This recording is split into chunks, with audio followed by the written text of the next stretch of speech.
Всем привет! В этом ролике начнем изготавливать прямой диван Еврокниги, так как очень большое количество вопросов, которые мне задают в соцсетях, касаются именно этого дивана. Я решил выпустить несколько роликов, еще не знаю точно сколько, может 5-6, в которых постараюсь максимально подробно рассказать и показать весь процесс, чтобы у моих зрителей не осталось вопросов и при желании смогли бы сами изготовить такой диван. Начнем со сборки спинки. Из соснового бруса, у меня он сечением 35 на 45, собираем рамку. Вы можете использовать любой брусок любого сечения, 40 на 50, 45 на 45, но не советую меньше, чем 30 на 50. С помощью скобы фиксируем все бруски рамки, на все соединения наносим клей ПВА. И чтобы в дальнейшем мне не повторяться, между любым примыканием дерева с деревом мы наносим клей.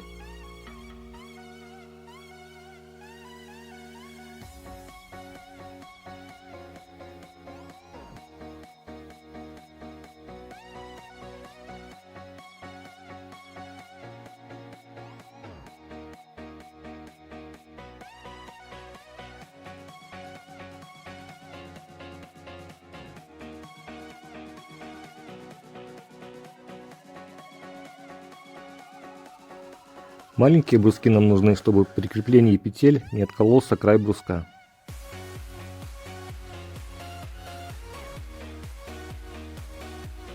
Засверливаем бруски и стягиваем их саморезами.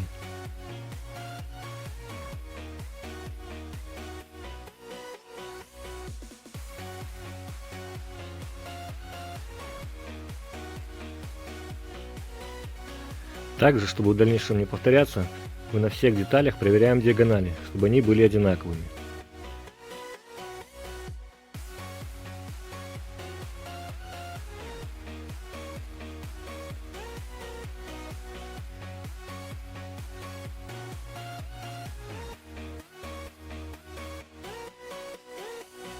На рамку с двух сторон 16 скобой прибиваем фанеру толщиной 4 мм.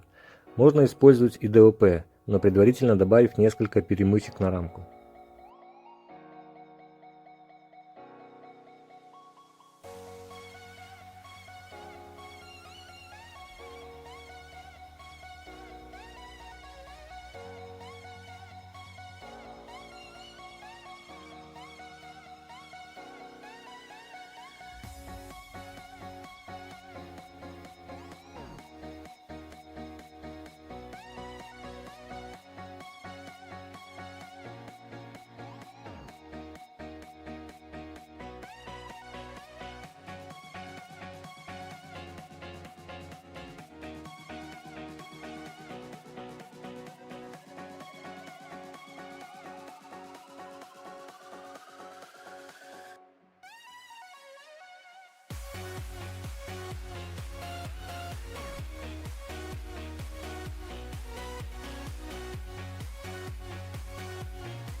Рамка для сидения собирается по тому же принципу, как и спинка, только фанера прибивается с одной стороны.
Еще важный момент. Если вы будете использовать ткань, которая не пропускает или плохо пропускает воздух, например, кожзам, кожа, замша, тогда в рамках вам нужно просверлить вентиляционные отверстия. Это можно сделать коронкой или пером. В противном случае воздух, который находится внутри поролона, будет разрывать ячейки поролона, и он быстро придет в негодность. В моем случае будет ткань велюр, которая хорошо пропускает воздух, поэтому надобности в них нет.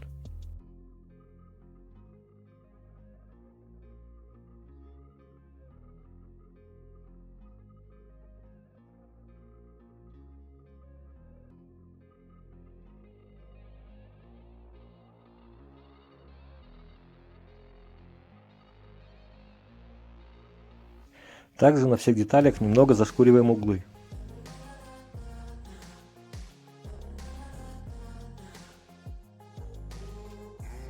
Из 15-й фанеры нам понадобятся вот такие детали. Из них мы будем собирать царгу. Обратите внимание, на одной из длинных деталей есть выпил. Это сделано для того, чтобы было удобно брать и раскладывать диван.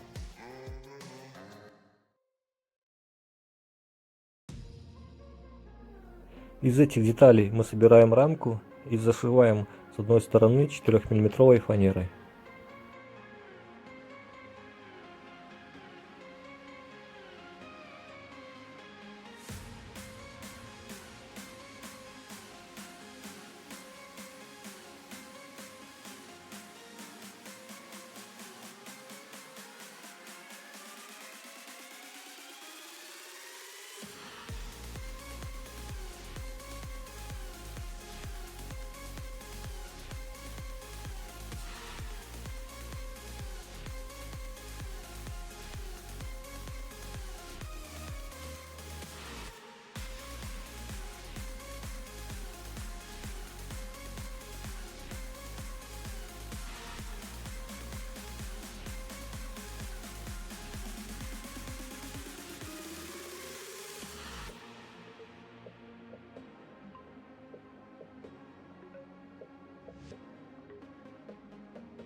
На очереди фальшспинка. Она собирается как царга, но зашивается 4-метровой фанерой с 3 сторон, с отступом от края 8 мм, для того, чтобы скрыть мебельные зацепы.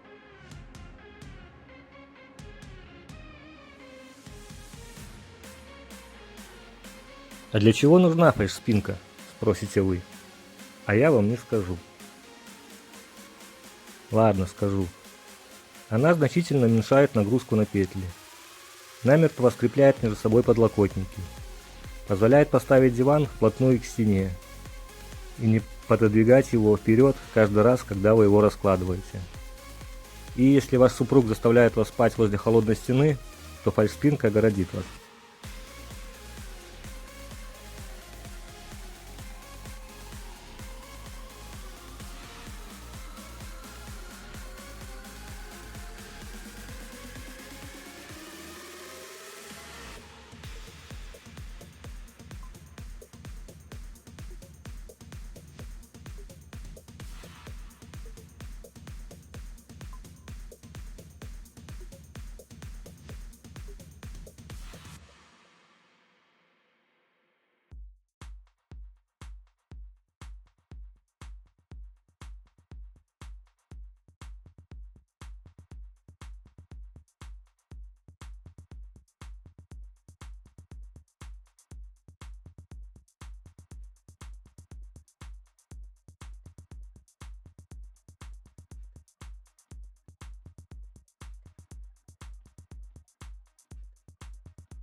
На этом первая серия сериала подходит к концу. Прожимайте колокольчик, чтобы не пропустить новые видео. Всем пока!